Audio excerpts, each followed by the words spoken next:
Situé dans le 2e arrondissement de la capitale gabonaise, l'hôpital spécialisé de Kembo a depuis sa création la mission de lutter contre la tuberculose. Mais avec l'augmentation de cas de maladie, le centre se retrouve aujourd'hui acculé et en difficulté en ce qui concerne la fourniture de médicaments. Pour parvenir à réduire cela, la décentralisation de la prise en charge se présente comme une solution. Pour diminuer le nombre de cas, il faut mettre en place un certain nombre de stratégies. Et parmi les stratégies qu'il faut mettre en place, il faut essayer de décentraliser la prise en charge de la tuberculose.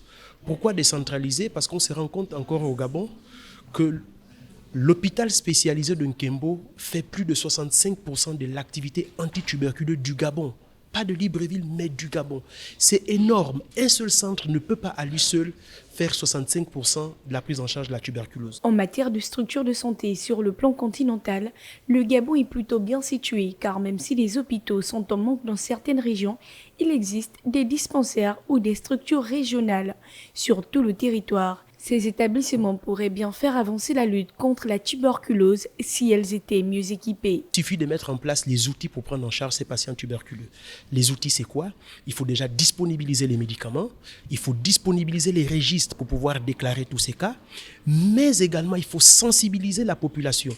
Parce qu'en fait, dans le commun des mortels de la population, tout le monde pense encore que pour prendre en charge la tuberculose, il faut nécessairement aller vers un Kembo. Or, ce qui n'est pas le cas et qui n'est pas la réalité. Parce qu'aujourd'hui, dans tous les CHU, on est capable de prendre en charge la tuberculose.